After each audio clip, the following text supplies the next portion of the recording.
सोचिए, एक छापा, एक मुख्यमंत्री और एक ऐसा टकराव जिसने पूरे देश की राजनीति में जैसे भूचाल ला दिया। हाल ही में भारत में एक बहुत ही नाटकीय सियासी टकराव देखने को मिला। चलिए आज इसी की परतें खोलते हैं। तो सवाल ये उठता है कि ये सब आखिर था क्या? क्या ये वाकई भ्रष्टाचार के खिलाफ एक जंग थी, या फिर जैसा कि आरोप लगाया जा रहा है, ये डेटा चुराने की एक कोशिश थी?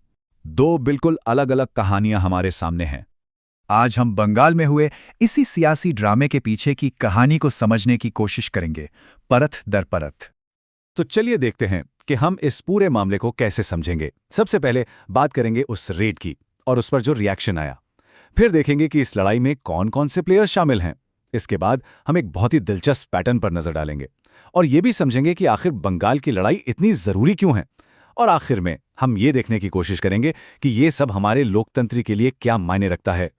चलिए सबसे पहले बात करते हैं उस दिन की जब कोलकाता में ये पूरा टकराव शुरू हुआ। देखिए, 8 जनवरी की सुबह ये सब कुछ बहुत तेजी से हुआ। सुबह 6 बजे ईडी की टीम आईपैक के दफ्तर पहुंचती है। लेकिन मामला असल में तब गरमाया जब दोपहर होते होते खुद मुख्यमंत्री ममता बनर्जी उस जगह पहुंच गईं। ये कोई छोटी मोटी बात नहीं थी।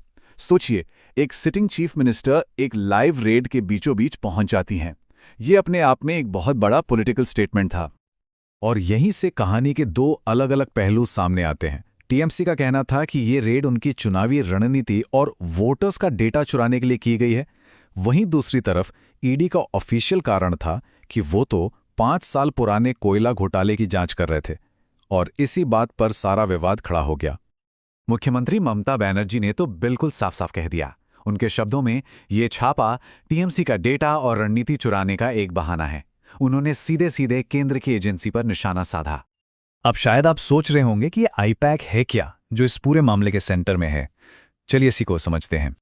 तो आईपैक, जिसका पूरा नाम है इंडियन पॉलिटिकल एक्शन कमेटी, असल में एक पॉलिटिकल कंसल्टेंसी फर्म है। आसान भाषा में कहें तो ये वो कंपनी है जो पार्टियों को चुनाव जिताने में मदद करती है। ये लोग डेटा, सर्वे और जमीनी हकीकत के आधार पर रणनीति बनाते हैं और भारतीय राजनीति में इनका रोल काफी बड़ा माना जाता है। और इस वक्त वो बंगाल में टीएमसी के लिए काम कर रहे थे। और देखिए, आईपैक का इतिहास काफी दिलचस्प है।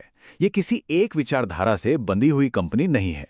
ये एक प्रोफेशनल फर्म है जो किसी भी पार्टी के लिए काम करती है। आप देखिए, 2014 में उन्होंने नरेंद्र मोदी के लिए काम किया, तो बाद में कांग्रेस और आम आदमी पार्टी के लिए भी।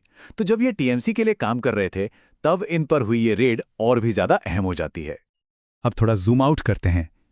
क्या ये सिर्फ एक घटना थी, या फिर जैसा कि कुछ सोर्सेस इशारा कर रहे हैं, ये ईडी की कार्रवाई के एक बड़े पैटर्न का हिस्सा है?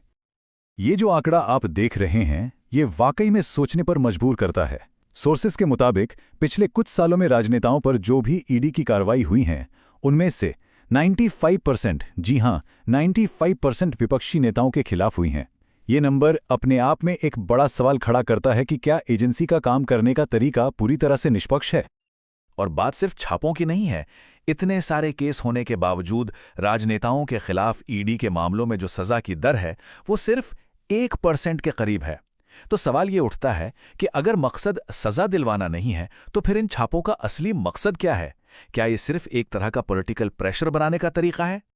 सोर्सेज में एक और दिलचस्प बात का जिक्र है, जिसे कुछ लोग वॉशिंग मशीन थ्योरी भी कहते हैं। मतलब ये कि जब कोई विपक्षी नेता जिस पर ईडी की जांच चल रही हो, वो पार्टी बदलकर सत्ताधारी बीजेपी में शामिल हो जाता है, तो उसके खिलाफ चल रहे मामले कथित तौर पर ठंडे बस्ते में डाल दिए जाते हैं।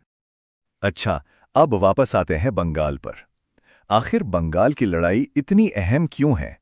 क्यों इस राज्य में राजनीतिक दांव इतने ऊंचे लगे हुए हैं? तो देखिए, ये सिर्फ एक और राज्य जीतने की बात नहीं है। सोर्सेस के मुताबिक बीजेपी के लिए बंगाल जीतना कई मायनों में बहुत जरूरी है। पहला, ये उनके राष्ट्रीय विस्तार के लिए अहम है। दूसरा, ये साबित करेगा कि पार्टी की अपील सिर्फ हिंदी हार्टलैंड तक सीमित नहीं है। तीसरा, यहाँ की 42 लोकसभा सीटें 2029 के आम चुनाव के लिए बहुत मायने रखती हैं। और हाँ, ये एक विचारधारा की भी लड़ाई है। और आखिर में यहां जीतना क्षेत्रीय पार्टियों को एक तरह से कमजोर करने जैसा होगा। तो चलिए अब इस पूरे मामले के सबसे बड़े सवाल पर आते हैं। ये सारी घटनाएं हमारे लोकतंत्र के संस्थानों के लिए क्या मतलब रखती हैं? कुछ सोर्सेज इस घटना की तुलना अमेरिका के मशहूर वाटरगेट स्कैंडल से भी कर रहे हैं। याद है, जहां सत्ताधारी पार्टी पर विपक्षी पार्टी की जासूसी कराने के आरोप लगे थे? तो सवाल ये उठता है कि क्या यहां भी हम सत्ता के गलत इस्तेमाल का कोई पैटर्न देख रहे हैं? तो यहाँ पर दो बिल्कुल अलग अलग नज़रिए हैं। ईडी की तरफ से देखें तो वो कह रहे हैं कि हम तो बस कानून के हिसाब से अपना काम कर रहे थे और मुख्यमंत्री ने आकर हमारे काम में रुकावट डाली। वहीं दूसरी तरफ टीएमसी का नज़रिया है कि ईडी एक राजनीतिक हथियार की तरह इस्तेमाल हो रही थी और मुख्यमंत्री अपनी पार्टी की जानकारी को चोरी होने से बचा रही थी। अब सच किसके नज़रिए में है, ये एक बड़ा सवाल है। और यहीं पर हम इस विश्लेषण के सबसे जरूरी सवाल पर आके रुकते हैं। जब देश की जांच एजेंसियां ही राजनीतिक लड़ाई का हिस्सा बन जाएं, तो फिर उनकी जवाबदेही कौन तय करेगा? ये एक ऐसा सवाल है जिसका जवाब शायद भारत के लोकतंत्र के भविष्य के लिए बहुत अहमियत रखता है।